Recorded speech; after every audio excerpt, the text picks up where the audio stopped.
పోయి ఎటో పోతారు, కాంక్రీట్ పోతారు.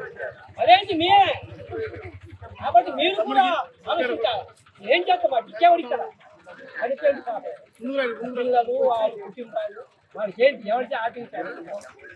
కాబట్టి దృష్టి పెట్టుకొని ప్రభుత్వం వారు అది నచ్చేట్టు కూడా వాళ్ళు కూడా ఎగ్గట్టు రాదు గంగం కట్టు కొట్టుకుంటున్నారు. ఈ పేద ప్రజల గురించి మీరు కూడా న్యాయం చేయాలి. ఇంతగా న్యాయం చేసేది రాము పేరు గురైన వారికి కూడా ఆలోచించాలి. అడిగిపోక మేము ప్రతి ఒక్కరు అడిగిపోతాం. రైతుల్లోనూ ప్రతి ఒక్కరు అడిగిపోయింది కట్టేది లేదు. కట్టకు పొయ్యకు ఇంకెన్నో సమస్యలు పోతాం, కళ్ళకు కూడా పోతాం.